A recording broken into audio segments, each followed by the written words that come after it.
Haleluya. Apa kabar? Puji Tuhan Bapak, baik. Terima kasih Mbak Ani sudah hadir pada malam hari ini. Eh, Banyak teman-teman yang merindu untuk mendengarkan bagaimana ceritanya seorang yang tadinya dari iman yang berlatar belakang antikris atau orang yang tidak beriman kepada Tuhan Yesus, terus kemudian satu ketika memutuskan untuk percaya kepada Tuhan Yesus. Nah, mungkin mulai dari awal, dari latar belakang dulu. Mbak Hani Iya bisa Bapak. ceritakan kepada kita Iya, bagaimana dulu kehidupan di dalam agama yang sebelumnya dan iya, doktrin-doktrin apa saja yang Mbak Hani terima, yang Mbak Hani percaya pada waktu itu. Silakan, Mbak. iya. Iya, terima kasih Bapak. Sebelumnya terima kasih atas kesempatan ini. Roh Kudus yang menuntun malam ini ya. Terima kasih. Dulu saya dari keluarga Muslim. Saya adalah cucu dari pendiri masjid ya. Semua keluarga saya itu ustadz, dan orang tua saya juga orang aktif di dalam masjid untuk berazan, berikomah, yang pokoknya aktif di dalam masjid gitu ya.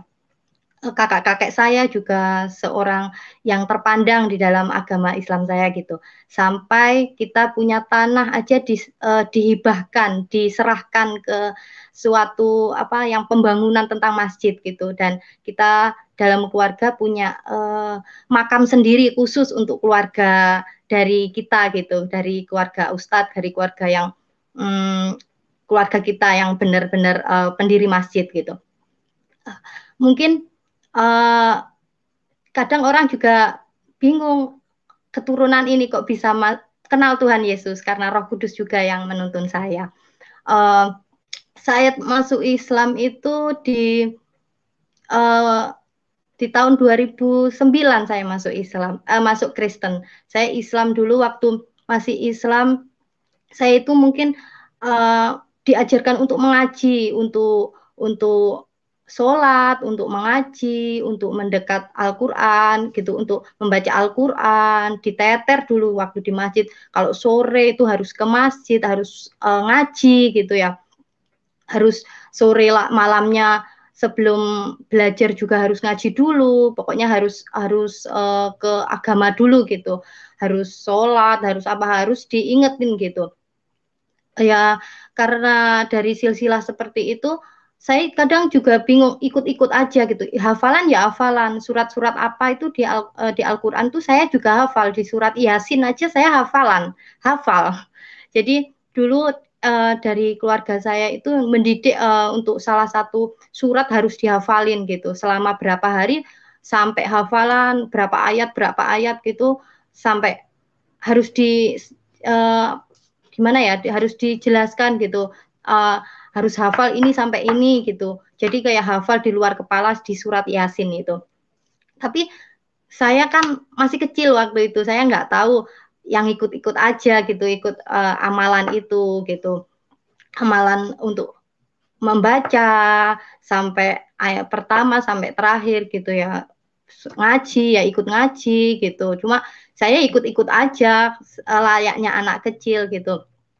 Sampai dewasa juga sih saya juga ikut-ikutan aja kayak, um, soalnya saya kan nggak tahu di Al-Quran itu kan bahasanya Arab gitu ya, sedangkan saya kan orang Jawa, orang bahasa Indonesia, ya ikut aja ya, saat puji-pujian, saat apa ya namanya, tibaan, kalau orang orang Jawa, kalau orang Muslim tibaan itu ya ikut aja, nyanyi-nyanyi gitu, tapi secara Muslim juga sih.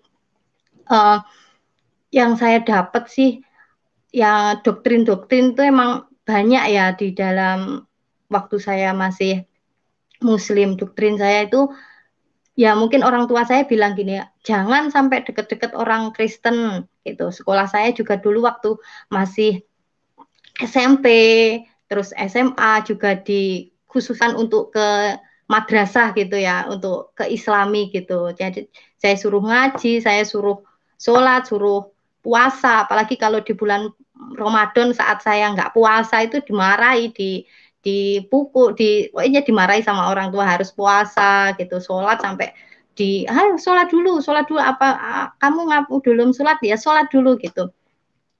Akhirnya saya mengikuti aja arahan orang tua, tapi saya kan nggak pernah tanya, nggak pernah dijelasin juga. Mungkin dalam ngaji cuma diajarin ikro, diajarin baca Al-Quran, buat hafalan-hafalan aja gitu. Cuma namanya nggak tahu, nggak dijelaskan juga sih waktu itu. Cuma karena waktu mungkin saya juga waktu itu remaja juga, saya juga kerja, mungkin saya kurang juga beribadah, bisanya cuma sholat, berdoa, baca surat, sholat, baca surat Al-Quran itu, ya itu aja yang saya bisa gitu. Saya juga berdoa gitu.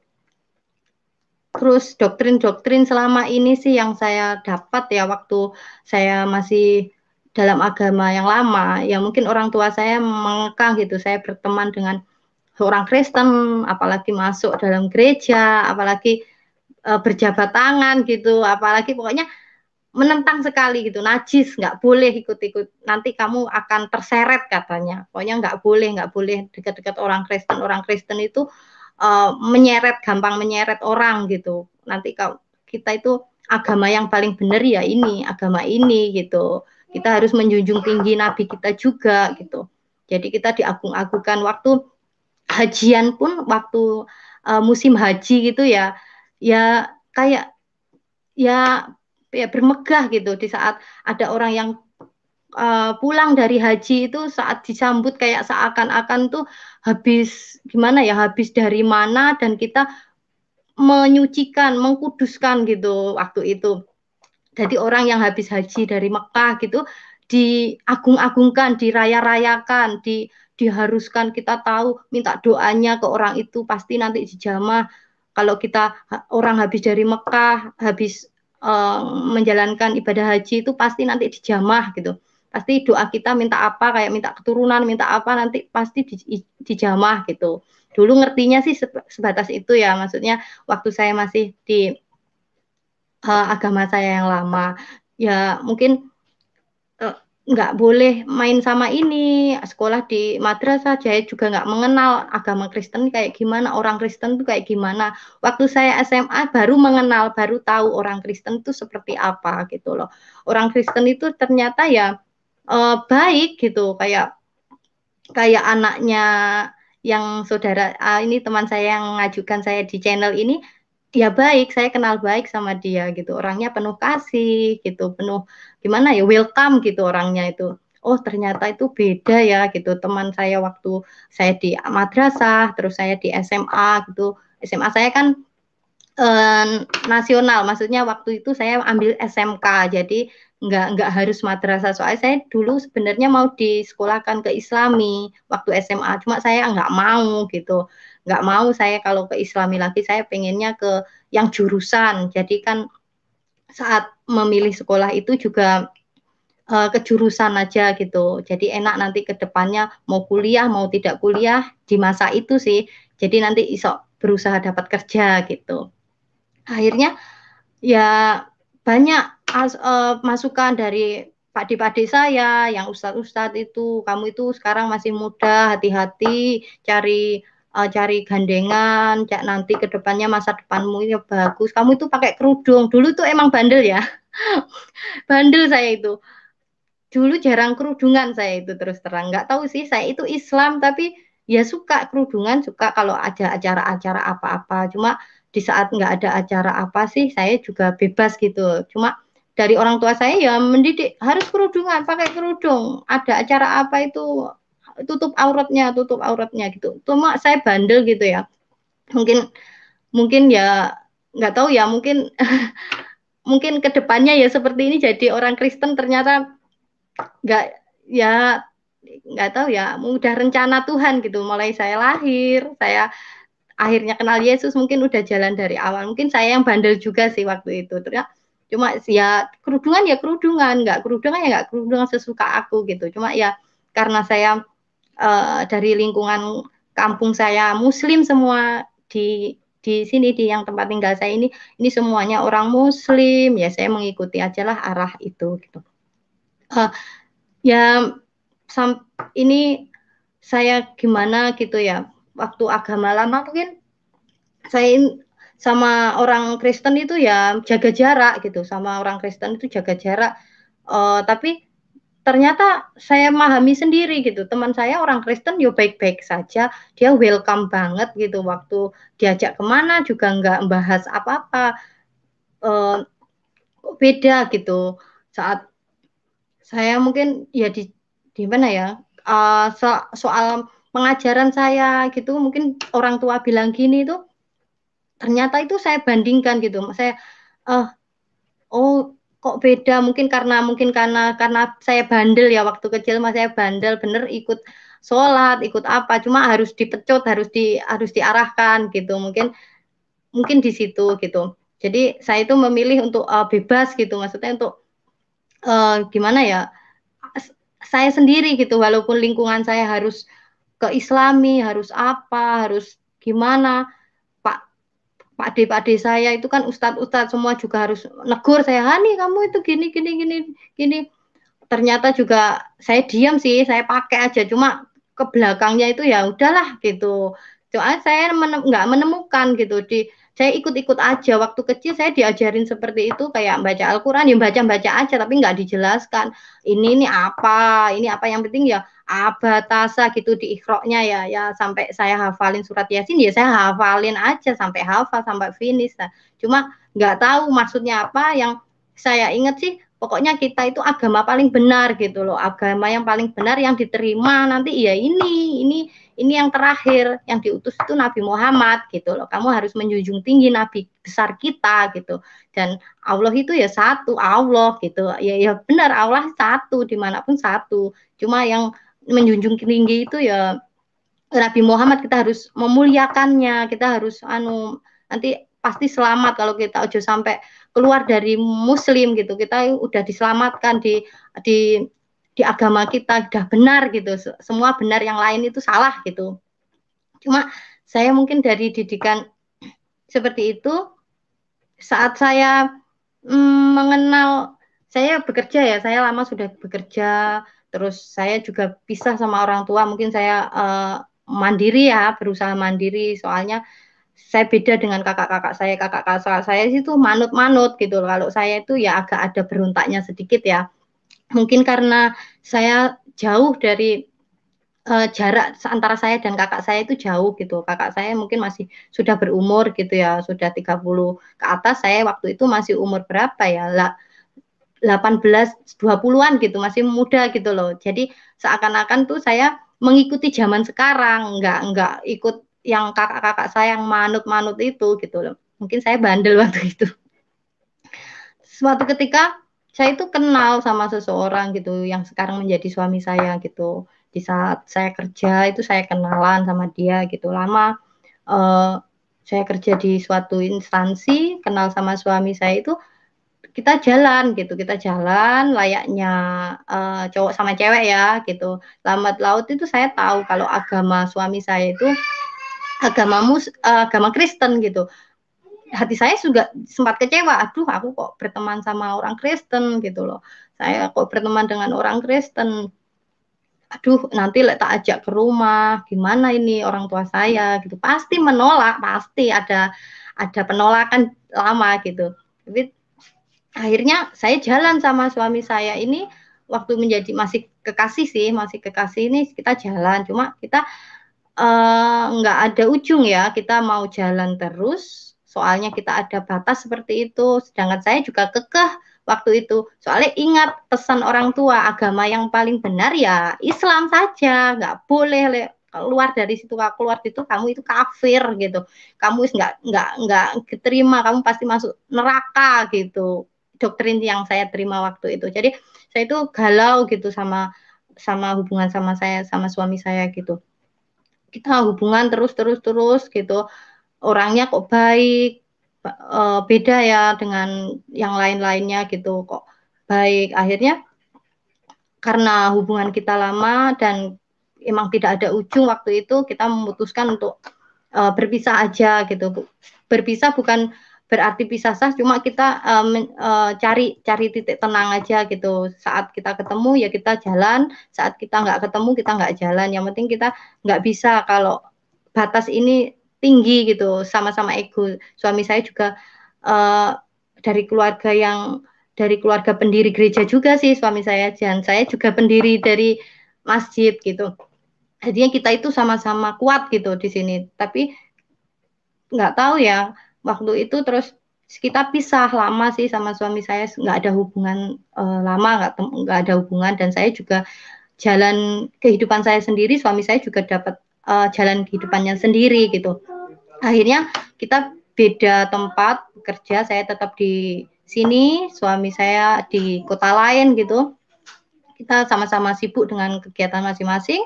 Akhirnya kita lost kontak gitu. Soalnya HP suami saya itu hilang gitu. Nomor saya juga ganti gitu. Kita nggak ada komunikasi sama sekali sih. Kita nggak ada komunikasi waktu itu lama sih, selama 3 tahun nggak ada komunikasi kalau nggak salah. Akhirnya nggak tahu kenapa waktu saya ada panggilan dari Surabaya, panggilan kerja, pimpinan saya bilang, "Hani, kamu tak pindah ke tempat gini," gitu. Akhirnya saya oke gitu, kayak nggak apa-apa untuk mawasan. Mungkin orang tua saya menolak, orang tua waktu itu menolak, "Kamu kok anak yang terakhir kok, jauh dari orang tua," gitu. "Jauh dari orang tua, nanti orang tua sama siapa kamu?" Cuma orang tua tahu kalau saya itu modelnya bebas, orangnya pengen bebas, pengen yang ya tantangan gitu kan. Jadi mungkin dari hati orang tua saya juga nggak boleh, tapi karena ini saya kekeh, ibu saya juga ya nggak apa-apa, tapi kalau kamu nggak kerasan di tempat yang jauh, kan nggak boleh jauh-jauh dari rumah gitu, kamu nggak apa-apa kembali yo gitu. Oke, saya akhirnya berangkat di suatu kota, bekerja di situ. Saya lama bekerja di situ, kita hidup ada lingkungan di situ juga sih. Saya tetap dalam iman Islam dulu sih waktu itu Mas Yan. Akhirnya tidak tahu kenapa ada saudara saya itu main di temannya suami saya gitu loh, temennya suami saya di tempat tinggal dulu saya gitu. Terus diurus gitu sama saudara saya, sama temennya itu. Ternyata kenal saya gitu, kenal kenal Hani gitu. Akhirnya dimintakanlah nomornya, dikasihkan gitu. Nomor saya diminta, dikasih. Ternyata temennya itu memberikan ke suami saya waktu di Surabaya itu. Akhirnya kita ditelepon saya, waktu saya di Surabaya telepon. Saya juga kaget, kan karena kita lama hubungan, mungkin ya sudah nggak asing lagi suara itu gitu yang kita buat telepon. Langsung saya manggil namanya, bener ini, pasti ini aku gitu. Jadi saya, ayo kita ketemuan di Surabaya waktu itu. Akhirnya kita ketemuan, ternyata benar, kita sambung lagi di situ. Padahal sudah lama ya 3 tahun nggak kontak, kita sudah dengan kehidupan kita masing-masing gitu. Tapi ternyata Tuhan memberi ketemu gitu sama dia. Terus akhirnya kita ya senang aja ketemu, kita jalan, kita rasanya menikmati masa-masa kita dulu waktu masa jadi kekasih gitu. Tapi kita kan nggak ada ujung ke depannya, kita jalan buntu gitu. Sedangkan waktu itu Hani masih dalam iman Hani juga gitu. Akhirnya saya juga selesai pulang dari pertemuan itu, selesai saya juga tetap sholat, tetap ibadah, tetap tahajud, tetap apa gitu ya.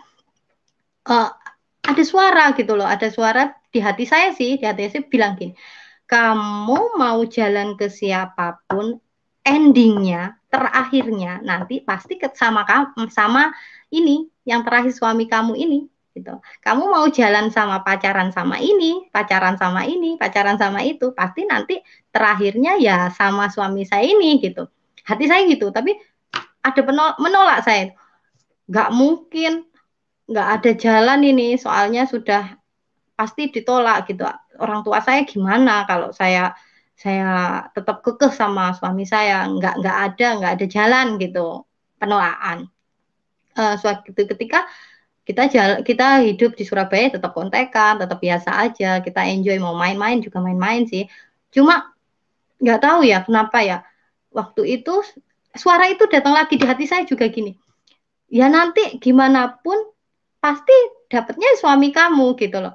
Akhirnya saya memberanikan diri waktu itu, saya juga pengen tahu ya, orang Kristen tuh gimana toh. Padahal kekasih saya yang jadi suami saya itu orangnya baik gitu loh. Apa sih yang nggak disuka orang Islam, agama saya yang dulu dengan apa sih, orangnya lo baik gitu loh, orangnya enggak seperti yang aku dengar waktu doktrin-doktrin waktu masih kecil gitu.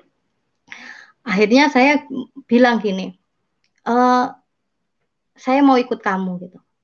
Nggak tahu saya itu ngomong itu nggak tahu ya, kok berani gitu. Saya waktu itu ngomong di telepon, suami saya telepon, kaget suami saya.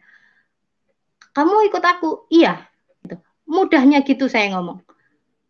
Nggak tahu ya, saya ngomong itu mungkin kalau sekarang sih dituntunan Roh Kudus ya. Kalau sekarang iman saya seperti itu, tuntunan Roh Kudus yang bekerja di mulut saya. Akhirnya waktu itu hari Sabtu. Terus suami saya bilang gini, kalau emang kamu serius mau ikut aku, oke, tak ajak ke gereja. Gitu. Kamu siap-siap, hari Minggu besok pagi saya jemput gitu. Pertama kali itu, saya siap-siap, saya beres-beres di tempat kos saya dulu waktu kerja di sana. Akhirnya saya berangkat ke gereja gitu. Saya dengan baju sopan gitu-gitu. Saya nggak punya Alkitab ya, saya nggak ngerti Alkitab gimana, soalnya nggak pernah pegang gitu. Kok pegang, temanan aja nggak boleh, apalagi pegang gitu, pegang barang-barangnya orang Kristen. Kafir, yang dibilang orang tua saya kafir, semua kafir. Jadi akhirnya saya nggak punya Alkitab. Suami saya bilang, kalau kamu gereja kamu harus bawa Alkitab gitu. Kalau di agamamu kan Al-Quran, kalau di agamaku itu Alkitab ini gitu dikasih. Saya masuk di waktu itu di salah satu gereja di Surabaya gitu. Oh, ternyata orang Kristen ini seperti ini. Oh, ternyata itu ibadahnya seperti ini. Cara nyanyi-nyanyinya seperti ini, yang dibilang orang itu, orang Kristen itu kalau sedih kok nyanyi malahan gitu kan, orang-orang dulu waktu dari keluarga saya, orang Kristen itu seharusnya kalau sedih itu jangan menyanyi gitu kan, dulu anggapannya orang saudara-saudara saya dulu itu menyanyi gitu kan, menyanyi wong sedih kok malah menyanyi, sedih kan seharusnya ya sholat lah. Kalau agama dulu itu sholat, harus mendekat sholat, kok malah menyanyi gitu.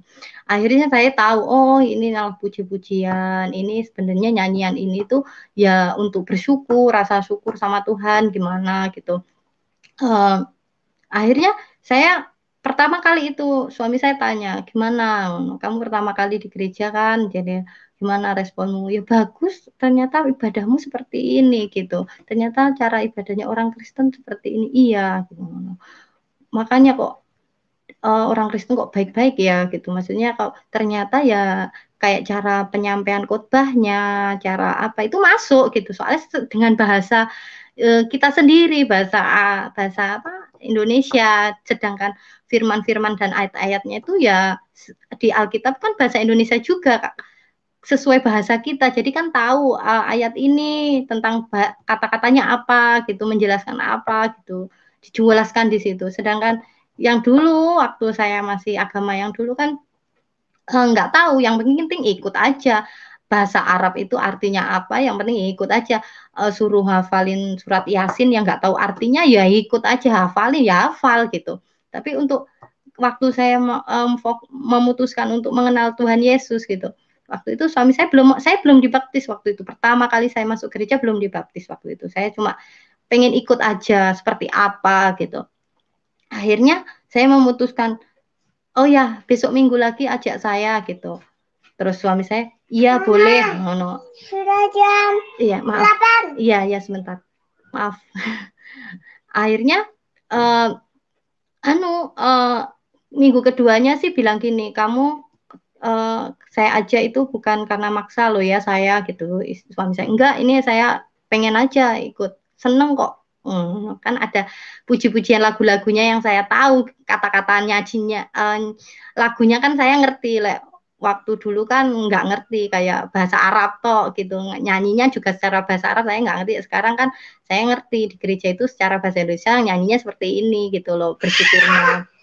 Akhirnya saya bilang suami saya, kamu harus kalau kamu terus-terusan ke gereja, kamu harus dibaptis gitu, kamu harus menerima Tuhan Yesus, kamu harus ada sekolahnya dulu untuk teguhan imanmu. Oke, saya ikut aja gitu. Saya ikut waktu itu. Saya nggak apa-apa saya dibaptis.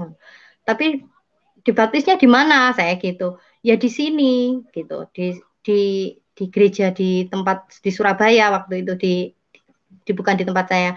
Terus saya pikir gini, kalau saya dibaptis otomatis saya sudah resmi masuk menerima Tuhan Yesus gitu. Tapi di sisi lain juga waktu itu doktrin dari keluarga saya pasti menolak. Tapi saya bilang gini, ini urusan saya dengan yang atas, yang udah menciptakan saya gitu. Apapun itu, aku udah ambil risiko. Aku sudah mau mengenal siapa Yesus ya. Ternyata orang-orang itu baik, orang-orangnya itu baik gitu, orang-orangnya penuh kasih, nggak sejahat yang saya terima waktu dulu gitu. Akhirnya saya dibaptis juga pun di situ saya terima Tuhan Yesus. Waktu itu saya terima Tuhan Yesus itu saudara saya ada yang tahu gitu loh, ada yang salah satu tahu. Saya sering sekolah ya waktu itu masih sekolah untuk peneguhan iman gitu. Jadi seminggu 2 kali itu saya diteguhkan saya untuk mengikuti sekolahnya itu. Akhirnya saudara saya yang satu kos sama saya itu tahu kalau saya menyimpan Alkitab gitu di tempat kos-kosan saya gitu. Akhirnya saya ditengkari, saya dipukul sampai berdarah, tangan saya itu diremes gitu. Kenapa kok kamu malu-maluin keluarga? Kamu kok malah masuk Kristen? Kristen itu apa gitu? Akhirnya saya sampai berdarah kan. Tapi diam saya di situ. Saya sudah uh, saya sudah dengan keputusan saya sudah bulat, saya mau mengenal Tuhan Yesus lebih dalam, saya mau mengerti, mengikutinya gitu loh. Orang-orangnya baik kok kita malah yang jahat gitu loh. Kita itu malah jahat menganggap orangnya itu loh nggak seperti yang kita pikirkan gitu loh. Saya mau mengenal kok. Terus akhirnya dipukul, saya berdarah, saya nggak apa-apa, emang saya orang, kamu itu malu-maluin keluarga, kamu itu sudah kafir gitu sama saya. Akhirnya saya pindah kos-kosan ya biar saya damai gitu ya, biar saya juga tetap bisa ibadah gitu. Akhirnya lambat laut keluarga yang ada di Banyuwangi ada yang di rumah saya itu tahu kalau saya sudah mengikuti Yesus, sudah dibaptis. Kaget semuanya itu. Waktu itu saya suruh pulang. Saya bilang gini, belum waktunya soalnya saya masih sekolah gitu, masih ada jadwal untuk mengikuti teguhan iman saya gitu. Soalnya saya masih belum selesai sekolah saya harus selesaikan, saya harus benar-benar meneguhkan hati saya benar-benar mengenal Tuhan Yesus lebih dalam lagi gitu. Akhirnya waktu itu terus pulang dikabari mendadak kalau ibu saya itu sakit gitu loh, ibu saya itu di ICU gitu. Akhirnya tidak.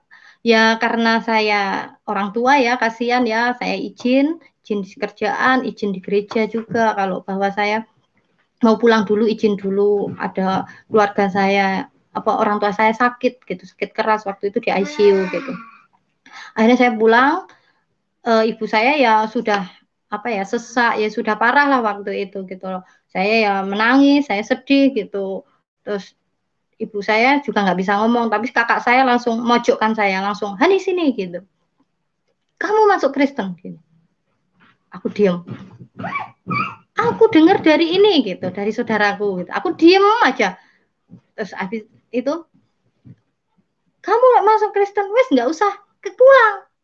Wes di sana, kamu itu siapa kamu itu gitu. Kamu nggak boleh pulang. Ngapain kok berani-berani pulang gitu. Tapi ibu saya kan waktu itu parah ya, butuh-butuh alat bantu juga gitu. Saya cuma menangis, saya cuma doa di hati saya diajarin berdoa ya.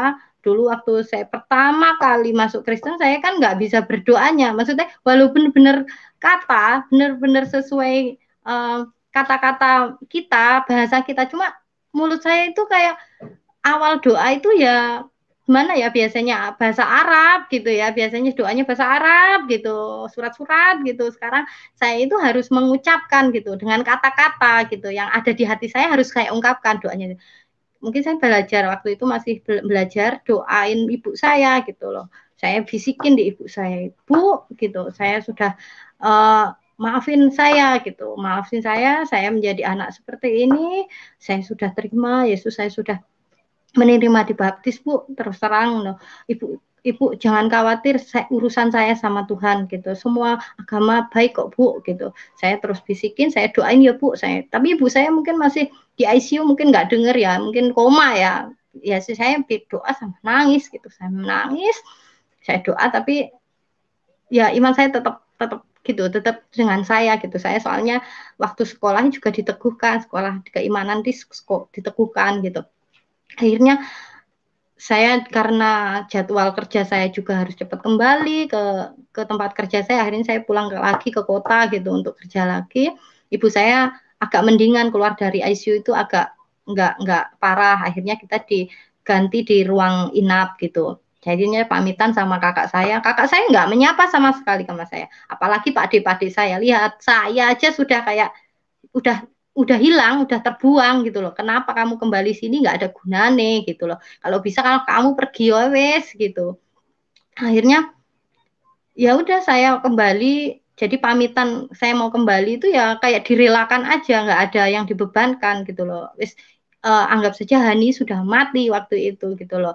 Percuma datang nengok ibu pun kamu loh nggak ada gunanya, kamu cuma membawa kabar duka, kabar kabar yang nggak baik. Mending kamu itu ya kembali ke sana, urus sono badanmu sendiri gitu. Mungkin kakak saya ada anggapannya seperti itu. Akhirnya saya pamitan mbak kakak nggak merespon sih waktu saya berangkat. Saya sedih, hati saya juga hancur, sedih gitu loh, antara orang tua, pekerjaan, dan iman saya gitu. Saya sedih, tapi saya percaya baik semua itu, apa yang aku lakukan ini baik gitu, buat saya baik gitu loh. Saya mengerti gitu. Akhirnya saya berangkat ke Surabaya, bekerja lagi di sana.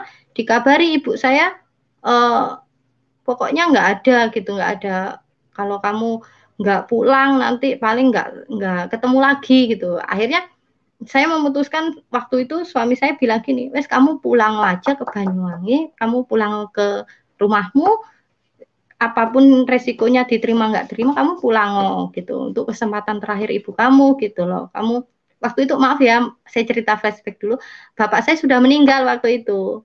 Bapak saya sudah meninggal sebelum ibu saya meninggal, bapak saya sudah duluan meninggal. Jadi, tapi orang tua saya tahu hubungan saya sama suami saya itu pernah berhubungan, cuma karena nggak ada respon, ya uh, nggak dilanjutkan gitu ya. Tapi bapak saya dari sekarang sudah meninggal, sudah sebenarnya dari awal sudah tahu hubungan saya gitu. Akhirnya kembali lagi ke ibu saya ya. Akhirnya saya dikabari kalau saya nanti nggak ke pulang, nanti nggak akan ketemu ibu saya gitu. Akhirnya suami saya bijak bilang, wes kamu mengundurkan diri aja, kamu nggak usah kerja, wes aku yang tanggung jawab sama kamu. Sekarang kita sudah satu iman, kita apa yang kita cari lagi, kita hubungan sudah lama, kita sudah saling kenal, kita menikah saja, suami saya gitu. Cuma kamu sekarang ada PR, kamu harus urusi keluarga kamu dulu, terutama ibu kamu dulu gitu. Akhirnya saya saya mengundurkan diri, saya pulang. Akhirnya saya mengurus ibu saya sudah parah ya, sudah nggak ada alat bantu juga nggak bisa masuk gitu. Saya juga nangis, juga akhirnya sore sore ya meninggal gitu ya, dipanggil Tuhan gitu ya. Sempat ibu saya mungkin nggak ada kata-kata ya, nggak ada kata-kata yang terakhir buat saya soalnya ke koma gitu. Tapi cuma waktu ibu masih sadar, waktu koma itu saya bilang ya, saya menjelaskan gitu, saya menjelaskan kalau saya sudah mengikut Yesus, saya sudah dibaptis, ibu saya doakan gitu. Cuma waktu itu ibu nggak ada kata-kata terakhir gitu, merespon nggak ngerti yang. Akhirnya saya memutuskan untuk kembali. Bu saya ternyata udah meninggal, saya ikhlas ya. Waktu pemakaman, waktu mau dikafani ya, dimandikan gitu ya, disolatkan orang Muslim gitu ya. Saya suruh baca surat, saya suruh ngaji dulu, doain ibuku. Saya bilang gini, nggak bisa, aku nggak bisa, nggak mau, aku nggak bisa. Aku hafal, tapi aku nggak bisa lagi gitu, aku gitu. Iya, karena kamu harus dibaptis, kamu kan najis, kamu ngojok pegang ibumu. Pak Deku bilang, ojo sampai Hani itu pegang tubuh ibumu. Jadi waktu meninggal, waktu menyucikan, waktu ngesolatkan, waktu ganti kafan itu, saya nggak pegang, nggak boleh pegang. Saya didorong-dorong, nggak boleh, jangan sampai, kalau dipegang saya itu kafir. gak suci lagi, najis ibu saya, mayatnya itu najis kan. Padahal saya anaknya gitu loh.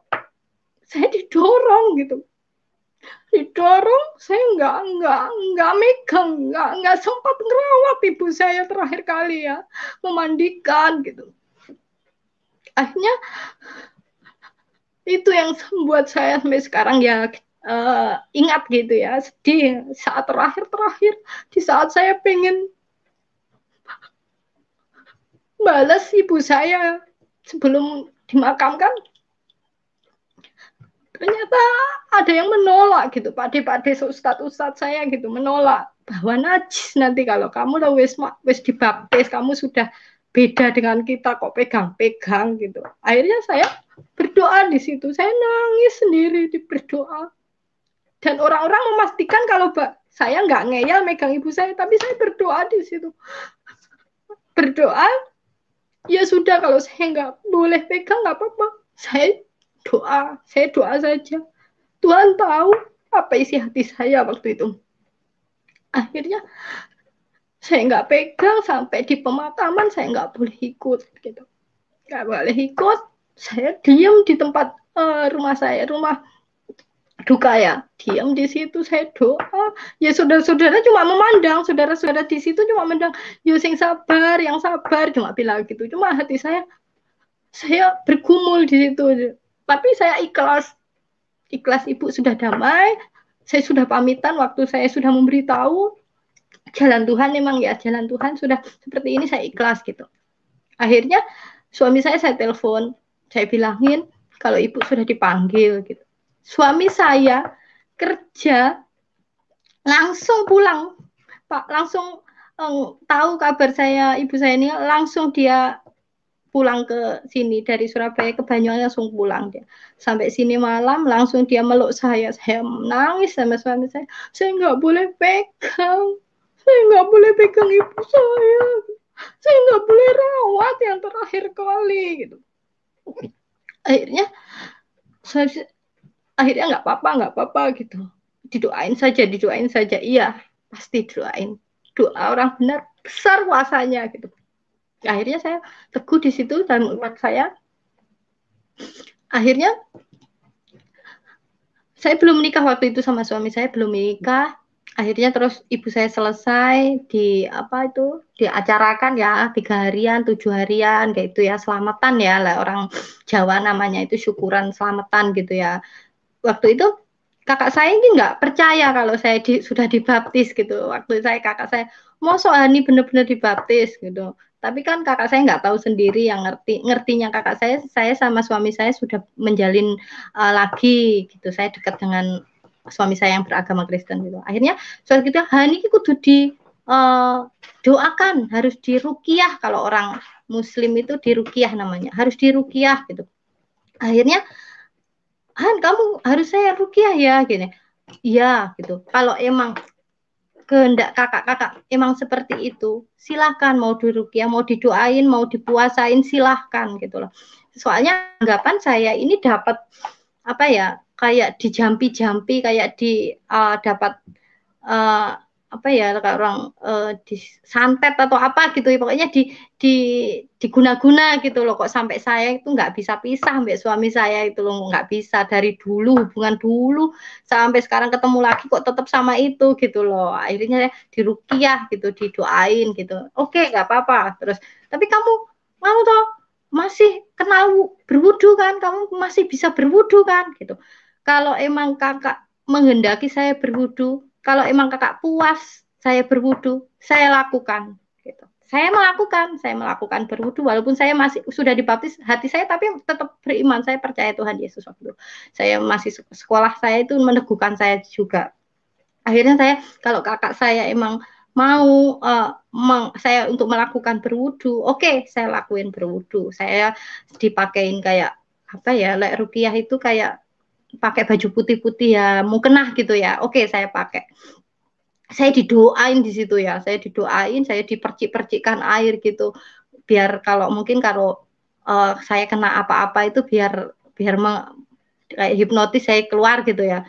Tapi saya nggak merasakan apa-apa di situ. Saya biasa saja, saya juga sadar gitu. Tapi dari hati saya itu nggak apa-apa, ngapain diginikan gitu loh. Saya mengenal Yesus, saya ingin masuk Kristen itu ya dari hati saya, nggak dari paksaan suami saya, nggak jampi-jampi dari suami saya itu dari hati saya. Kenapa harus diginiin? Tapi saya ikutin aja apa kemauan kakak-kakak saya ikuti, tapi ternyata hasilnya ya nggak maksudnya nggak hasilnya nggak apa-apa, saya juga baik-baik saja gitu. Akhirnya saya cerita sama suami saya, kalau kakak mintanya kayak gini, kayak kalau saya terus-terusan di sini, saya stres gitu, soalnya lingkungan saya kan Muslim gitu, saya harus kembali ke Surabaya, saya harus bekerja lagi, saya harus di sana gitu. Akhirnya sama suami saya, oke, kamu kembali ke Surabaya, tapi kita menikah dulu. Gitu. Soalnya kalau saya kembali ke Surabaya sendiri mungkin nanti saya sama siapa gitu. Saya sudah beragama seperti suami saya, apalagi ending kita. Akhirnya suami saya memutuskan kita menikah gitu. Akhirnya saya terima juga menikah. Terus akhirnya kita peneguhan untuk pernikahan kan harus ada sekolah-sekolahnya juga dulu untuk itu. Hanya kita Surabaya mengurusi semuanya surat-surat gitu. Akhirnya kita memutuskan untuk menikah. Setelah menikah, waktu itu menikah saya tidak ada sama sekali keluarga saya yang datang. Saya menikah sendirian. Saya di gereja sendirian. Ya mungkin saudara-saudara saya datang, saudara-saudara yang jauh sih ya, dari jauh gitu yang nggak tahu Hani gimana, mungkin datang waktu di acara di rumah di syukurannya, tapi waktu di gereja itu anti, nggak ada, nggak boleh di gereja, masuk aja di halaman gereja itu sudah najis gitu loh, soalnya saya sudah kafir gitu. Akhirnya saya masuk gereja, saya nikah sendiri tanpa kakak, tanpa saudara-saudara yang lain, tapi saya tetap memberitahu kalau saya mau menikah, saya mau nikah saya itu resmi, nggak main-main gitu. Saya benar-benar memilih sama suami saya gitu. Akhirnya kita nunjukkan, waktu itu saya menikah di tahun 2009. 2009 saya menikah. Waktu itu saya mengikut Tuhan Yesus mau ke 2009, tapi terus saya menikah di tahun 2009. Habis itu kita hidup lagi, habis di menikah kita kembali ke tempat pekerjaan suami saya di Surabaya lagi. Kita hidup di sana, kita hidup tenang, kita hidup walaupun di belakangnya keluarga-keluarga saya yang seperti itu, tapi kita fokus di tempat tinggal kita untuk ibadah, untuk saya lebih teguh lagi gitu. Akhirnya lambat laut saya ditelepon gitu, mungkin kakak saya kok Hani nggak pernah ada kabar ya, kok hilang gitu. Mungkin ya nurani ya, seorang saudara walaupun baiknya di situ keluarga saya. Tapi kalau yang lain-lain emang fanatik banget. Cuma dari keluarga pribadi saya, kakak saya itu mungkin sekarang sudah nggak ada kedua orang tua. Kok Hani malah hilang. Akhirnya saya ditelepon sama kakak saya, tanya kabarnya gimana gitu. Waktu itu saya hamil anak saya yang pertama. Saya menangis, ditelepon kakak saya menangis. Ternyata masih ada saudara yang mau telepon saya, yang mau tahu kabar saya gitu. Saya padahal di Surabaya berusaha hidup saya damai-damai saja karena saya punya Tuhan Yesus sekarang gitu. Cuma waktu saya ditelepon kakak saya tanya kabar, saya sedih lagi, teringat, maksudnya terharu gitu. Ternyata masih ada sosok hati saudara yang mau tanya, kok seneng banget walaupun cuma tanya kabar gimana, itu seneng banget, kayak dianggap lagi gitu, yang dulu nggak dianggap sekarang dianggap gitu. Akhirnya ya sekarang gimana, lambat kita itu sudah nggak ada orang tua, kalau kita nggak rukun, kalau emang itu Hani pilihannya sudah masuk Kristen, ya gimana lagi, kita harus yang penting Hani sudah nunjukin, Hani semakin dekat sama Tuhannya, walaupun agama apa yang saya pilih sekarang agama Kristen, ikut Tuhan Yesus, Hani sudah imani, lambat laut saya berdoa terus, saya berdoa waktu saya dalam iman saya Kristen, saya doain keluarga saya, terutama kakak-kakak saya gitu, saudara-saudara yang lain, saya berdoa semoga bisa menerima kenyataan gitu, bisa menerima saya kembali gitu, kalau saya sudah menerima Tuhan Yesus gitu. Akhirnya ya Tuhan kasih kejutan hadiah gitu, mujizat bagi saya. Kakak saya telepon saya bahagia sekali. Terus tanya kabar oh, saya mau melahirkan Kak gitu, saya melahirkan, saya sehat di Surabaya gitu. Saya mau punya anak gitu, saya mau punya anak gitu, saya udah bahagia di sini. Kakak saya senang. Akhirnya terus ya nanti kalau ada senggang waktu ya pulang gitu. Cuma waktu itu kan ya mau pulang gimana ya, sudah kayak sudah hilang kan, sudah keluar dari rumah gitu ya, mau pulang itu gimana. Terus ke Tuhan itu gini sama suami, kita pulang aja gitu. Waktu itu waktu hari raya Idul Fitri, kalau orang semua kan mudik gitu loh, orang pekerja kan ya dikasih dispensasi untuk libur. Oh kita mau kemana gitu, oh kita pulang aja, tapi kita diterima nggak ya di bukan saat pulang gitu.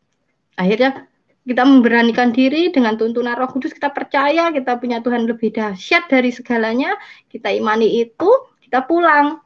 Kita bawa anak saya yang pertama itu, kita pulang dengan bawa, waktu itu anak saya masih umur 3 bulan nggak usah lah.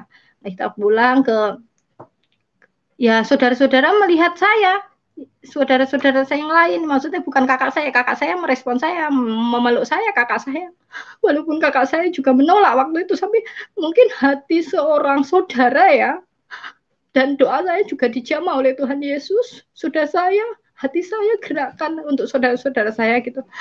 Saudara saya menerima waktu itu, saudara yang paman-paman saya itu menolak keras kan, soalnya ustadz-ustadz semua ya. Cuma dari kakak saya sendiri pribadi sudah berusaha legowo, sudah berusaha menerima kalau saya itu seperti ini.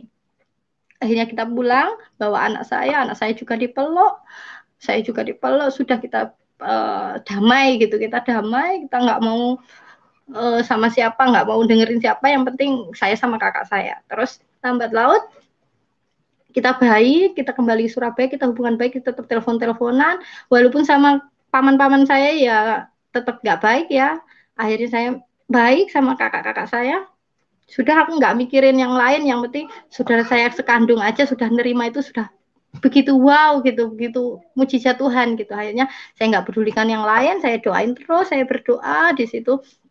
Lambat laut saya punya ingat gitu loh, ingat waktu kedua orang tua saya masih hidup, bilang di saya kan anak ragil, anak yang terakhir gitu, bilang gini pesennya, anak terakhir kalau bisa nanti ya tinggal di rumahnya peninggalan bapak ibu gitu, harus merawat gitu, bisa nggak bisa ya ini rumahnya siapa. Ingat saya di situ, saya terus bilang sama kakak saya, kakak seandainya saya pulang menempati rumah ibu yang kosong, responnya gimana gitu.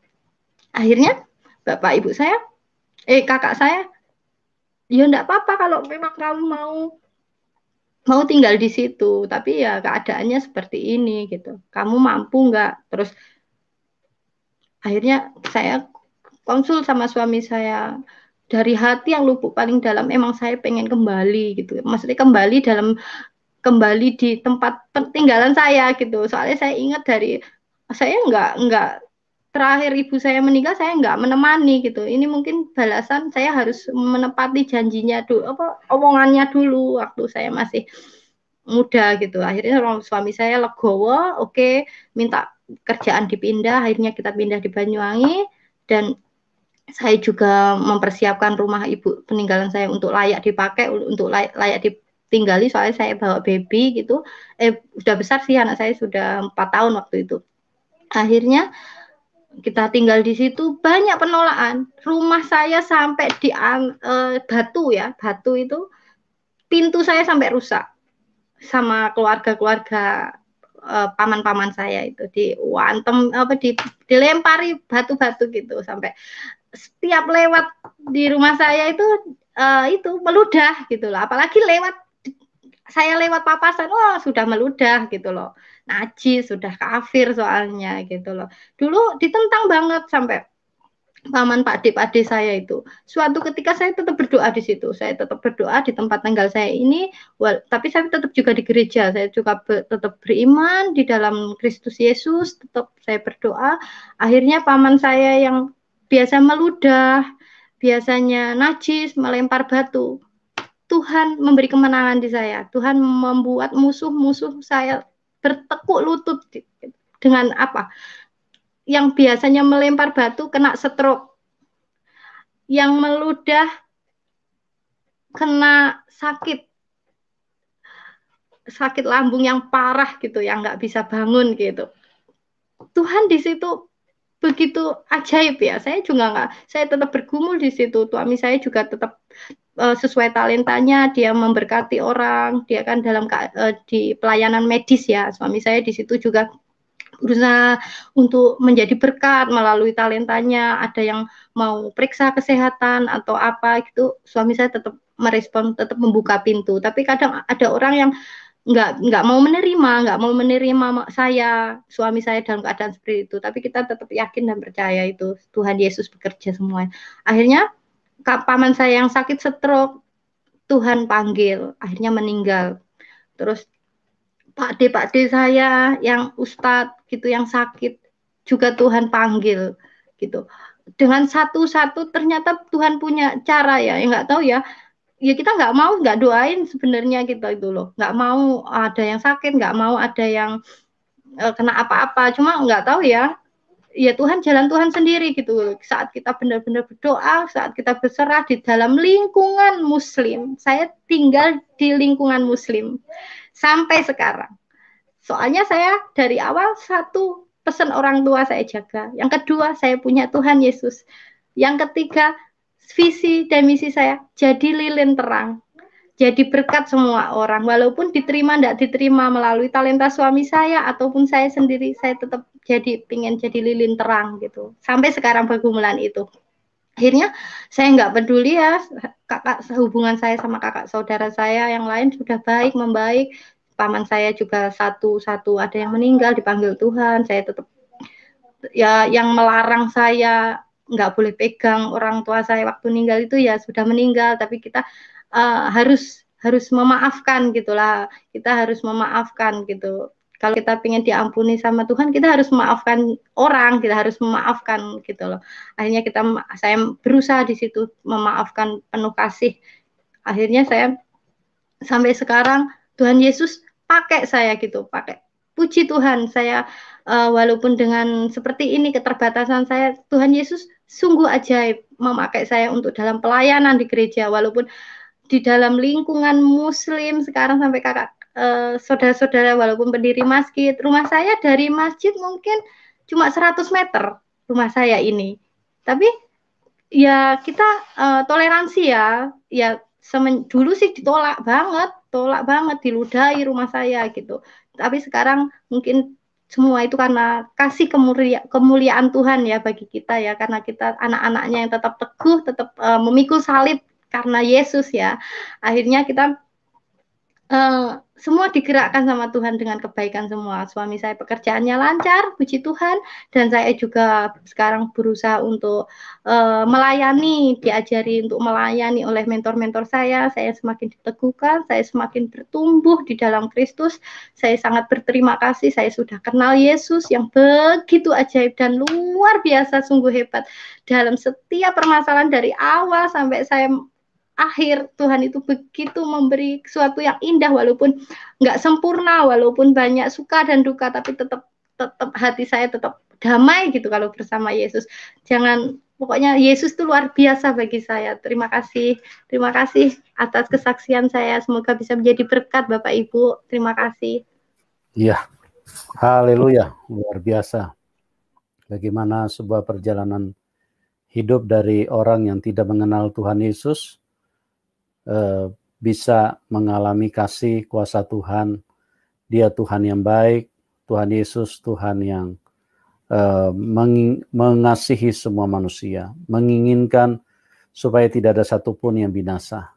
Dan firman Tuhan yang luar biasa yaitu Matius 11 ayat 28, marilah kamu yang letih lesu dan berbeban berat, karena aku akan memberikan kelegaan kepadamu. Dari sini kita bisa mengenal bahwa ini adalah firman Tuhan. Kenapa? Karena dia Tuhan semua kelompok, dia Tuhan semua manusia. Kalau seandainya saja firman-Nya berkata, marilah kamu orang-orang Kristen. Saya ulangi, kalau seandainya firman Tuhan Yesus mengatakan, marilah kamu orang-orang Kristen, maka saya tidak mau percaya Tuhan yang begitu. Karena dia Tuhan satu kelompok. Dia Tuhan satu kepercayaan, dia Tuhan satu agama. Tapi di sini kita melihat Tuhan berkata, marilah kamu yang letih, lesu, dan berbeban berat. Di situ membuktikan bahwa dia adalah Tuhan semua manusia. Dia tidak pilih-pilih. Dan juga penyakit, beban, ataupun kesulitan, dia tidak pilih-pilih. Dia tidak katakan, marilah kamu yang bebannya cuma kecil. Karena aku bisa menolong kalau hanya beban kecil. Tapi dia berkata, marilah kamu semua yang letih, lesu, dan berbeban berat. Seburuk apapun keadaanmu, separah apapun keadaanmu, seberat apapun, dia Tuhan yang benar. Dia maha kuasa, dia sanggup untuk menolong setiap kita.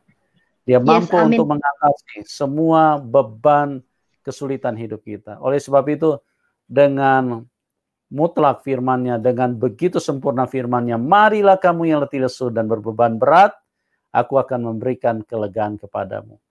Firman yang lain, berdoalah untuk musuh-musuhmu, mintalah berkat buat mereka. Tidak ada manusia yang bisa mengajarkan seperti ini, teman. Ini hanya dari Tuhan. Berdoalah buat musuh-musuhmu, mintalah berkat buat mereka. Kalau kita manusia, kalau firman perkataan kita, hajarlah musuh-musuhmu, buat mereka sampai peot, sampai tidak berdaya. Tapi Tuhan tidak. Dia sayang semua manusia, tanpa terkecuali. Dia ingin supaya semua kita masuk surga. Dia tidak ingin satu pun di antara kita yang terhilang, yang binasa. Oke, Mbak Hani, mungkin ada pesan sedikit bagi teman-teman yang belum mengenal Tuhan Yesus.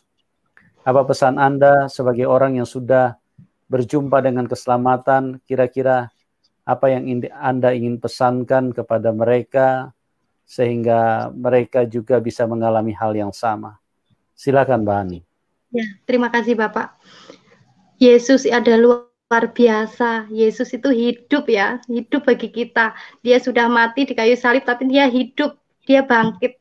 Dia sudah menebus kita. Kita merasakan damai karena ada Roh Kudus di dalam kita. Ayo kita Bapak Ibu, kita harus mengenal jauh lebih dalam tentang Yesus, lebih mengerti firman-firman-Nya, sering membaca Alkitab ya. Kita banyak doktrin-doktrin yang dulu kita dengar waktu kita masih dalam keadaan dulu, itu Tuhan lenyapkan gitu. Kita tahu Alkitab kita jauh lebih hidup gitu. Saya mengenal Yesus, terima kasih. Saya sudah berbahagia gitu. Terima kasih Bapak. Mari. Ya, oke, terima kasih Mbak Hani. Itulah pesan seorang yang sudah mengenal Tuhan Yesus. Bagaimana kebenaran dan keyakinan bahwa hanya Tuhan Yesus yang bisa menyelamatkan manusia. Oleh sebab itu, jangan terlambat teman-teman. Kami mengasihi siapapun Anda. Tuhan Yesus mengasihi siapapun Anda. Jangan sampai terlambat. Ingat, selama kita hidup di dunia, inilah kesempatan kita untuk bertobat. Inilah kesempatan kita untuk mencari Tuhan, mengenal Tuhan dan menerimanya.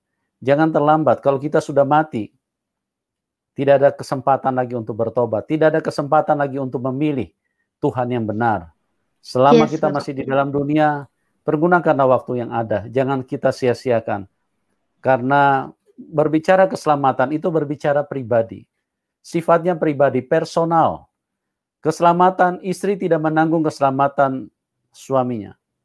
Anak tidak menanggung keselamatan orang tuanya. Masing-masing dewe-dewe. Sendiri-sendiri. Ya. Sendiri-sendiri kita akan bertanggung jawab terhadap iman kita. Oleh sebab itu, mari teman-teman pastikan hidupmu telah berjumpa dengan Tuhan yang benar, supaya Anda bisa diselamatkan. Karena kalau sudah penghakiman dijatuhkan, Anda sudah meninggalkan dunia ini alias mati secara jasmani, itu tidak ada pengampunan lagi. Tidak ada lagi kesempatan untuk Anda mau bertobat, mau percaya. Saya mau percaya Engkau Tuhan Yesus. Tidak ada kesempatan lagi. Karena waktunya sudah habis, waktunya sudah terlambat. Selama Anda masih hidup di dalam dunia ini, jangan sia-siakan. Ya, carilah keselamatan. Orang tuamu tidak bertanggung jawab, orang tuamu tidak gandeng engkau pergi menghadap Tuhan. Ya, coba pastikan. Mana ada orang tua mau gandengan sama anaknya, ayo kita sama-sama mati yuk. Tidak ada. Itu menunjukkan masing-masing. Carilah keselamatan. Pastikan hidupmu berjumpa dengan Tuhan yang benar. Hanya Tuhan yang benar yang mengasihi kita. Hanya Tuhan yang benar yang bisa menyelamatkan kita. Di dalam dunia ini ada dua kekuatan. Kekuatan iblis, kekuatan si jahat. Kekuatan iblis dan kekuatan Tuhan. Iblis si jahat. Dia menghendaki manusia semua mati binasa. Masuk dalam penghukuman. Tapi dia Tuhan Yesus. Dia adalah Tuhan yang baik yang menginginkan semua manusia hidup. Oleh sebab itu dia yang mati menggantikan kita. Supaya kita tidak mati dihukum di dalam penghukuman yang kekal. Ya, sekali lagi Tuhan Yesus menyelamatkan kita dari tangan setan. Karena setan tidak mau melepaskan kita, setan mau mengikat kita, setan mau kita dihukum. Dan itulah sebabnya Tuhan Yesus harus datang. Karena tidak ada satupun manusia yang bisa membebaskan dirinya dari kuasa setan, dari tangan setan. Coba perhatikan, tidak ada satu manusia pun yang bangkit dari kuburan. Karena apa? Karena artinya manusia terbelenggu, terkunci di dalam kematian. Terkunci tidak bisa keluar di situ. Itulah jahatnya setan. Tapi bagi Anda yang percaya kepada Tuhan Yesus, di dalam Tuhan Yesus ada kebangkitan. Dan Tuhan Yesus adalah contoh yang sempurna. Dia bukan hanya berbicara bahwa di dalam dia ada kebangkitan, tapi dia buktikan 2000 tahun yang lalu, kuburan jebol. Kuburan tidak bisa menahan dia. Dia keluar dari kuburan. Dan menunjukkan bahwa kuasa setan yang selama ini mengikat manusia di dalam kematian sudah dikalahkan. Dan kita yang percaya kepada Tuhan Yesus beroleh kehidupan yang kekal.